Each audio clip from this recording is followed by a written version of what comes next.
गुलाल नक्कीच आपला असेल. आता सर्व तुम्हाला किती लीड येईल आपली? 1,00,000 बाजूला ठेवून त्यांनी इथं मतदानाकरता आणलं असा आरोप त्यांच्याकडून काढला. आता मी तुम्हाला खरं ते सांगतो. काल पण मी एक बाईट दिली. मी त्याच्यात पण सगळ्यांना सांगितलं, आमच्या आजी सगळ्यात वरिष्ठ आहेत आमच्या कुटुंबात. ते स्वतःनी त्यांनी तो निर्णय घेतला बारामतीत यायचा. मी आज दादांबरोबर त्यांच्या मतदानासाठी काटेवाडीत गेलेलो. तिकडनं मी घरी गेलो. तिथं आजींचे आशीर्वाद घेतले आणि आजींबरोबर आम्ही नाश्ता केला. आणि नाश्ता करताना आजींनी मला सांगितलं की तिथं आमची बहीण म्हणजे पुढच्या उमेदवारांचे धाकटे बहीण आमचे चुलत बहीण मिथिला पवार पण आलेत आणि त्यांचं एक नवीन बाळ आहे. तर आजींनी स्वतः निर्णय घेतला त्यांच्या घरी जायचा. तर तुम्ही समजून घ्या की नेमकं काय. आता आजींचे ते विचार आहेत म्हणून ते त्यांच्या घरी गेले आणि वरिष्ठ म्हणून त्यांनी आपल्याकडे यायला पाहिजे होतं.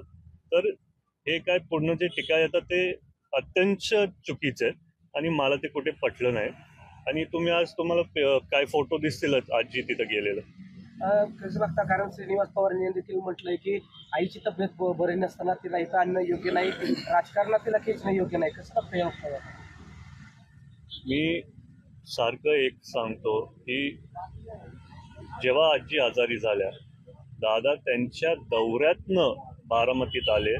बारामतीनं त्यांनी स्वतः आजींना त्यांच्या बरोबर मुंबईला नेलं. दादा तिथं हॉस्पिटलमध्ये होते आजींबरोबर. सर्जरी जेव्हा झाली त्याच्यानंतर आजी मुंबई देवगिरीमध्ये दादांसोबत आणि वहिनीसोबतच अनेक दिवसापासून आहेत. आणि त्यांना वाटलं की त्यांनी स्वतःनी इथं यावं, कारण आजींना पण माहित नाही पुढच्या 5 वर्षानंतर जर त्यांना चालायला वगैरे नाही आलं तर त्यांना स्वतःनी आवर्जून दादांसाठी इथं येऊन त्यांचा प्रतिसाद नाही तर त्यांचं प्रेम दाखवायचं होतं. काल योगेंद्र पवार यांचे वडील श्रीनिवास पवार यांच्या टोयोटा शोरूम वरती एक सर्च ऑपरेशन झालं आणि तसंच बारामतीमध्ये नटराज या देखील केंद्रावरती सर्च ऑपरेशन झालं. मात्र असं असताना केवळ एकाच ठिकाणी सर्च ऑपरेशन केल्याचा भाऊ त्या ठिकाणी विरोधकांकडून केला जातोय. कसं वाटतं सगळ्या गोष्टी? मला कुठेतरी वाटतं की आता दादांच्याच काही लोकांवरती ती कारवाई झाली. दादांचं हेलिकॉप्टर पण चेक केलं. इलेक्शन कमिशनचे रूल्स सगळ्यांनीच पाळायला पाहिजेत. आणि त्यातल्या त्यात आपल्या इथं पण समोरच नटराजमध्ये पण तिथं सर्च झालं पण त्याचं काय मीडियात नाही आलं. आणि मला कुठेतरी वाटतं की मीडियाचा गैरवापर करून दादांवरती असे टीका करणं चुकीचं आहे. श्रीनिवास पवार असं देखील म्हटले की ही जी काही कारवाई झाली या अगोदर अशी एकही कारवाई झाली नव्हती. मात्र पहिल्यांदाच असे एक इलेक्शन पार पडतं. या इलेक्शनमध्ये जाणीवपूर्वक राजकीय दबावापोटी अजित पवारांच्या सांगण्यावरून माझ्यावरती कारवाई, माझ्या शोरूमवरती त्या ठिकाणी सर्च करण्यात आलं.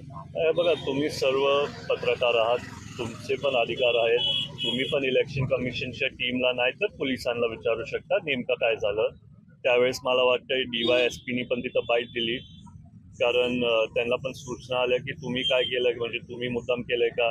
आणि त्यांनी स्पष्ट सांगितलं की ते इलेक्शन कमिशनची टीम तिथं कारवाईला गेली कारण त्यांना कुठनं तरी तो मेसेज आला. आणि तसाच मेसेज म्हणजे काय लोक देतात, त्याच्यामुळे आपल्या इथं पण नटराजला तशी कारवाई झाली. अजितदादांचं भावनिक राजकारण होतंय असं विरोधकांकडून बोललं जातंय. कसं बघताय?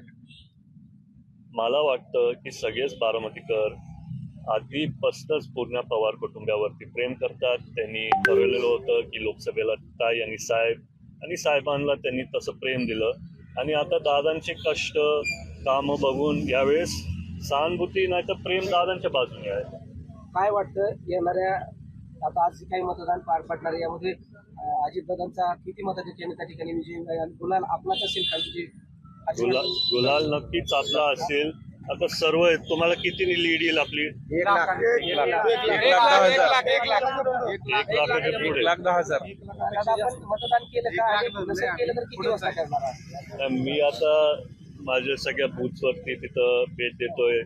आपल्याच सगळ्या पक्षातल्या बूथ एजंट्स, पोलिंग एजंट सगळ्यांना भेटतोय. माझं मतदान जवळचीमध्ये आणि जसं मी तिथपर्यंत पोहोचेल मग मला वाटतं दुपारपर्यंत माझं मतदान होईल.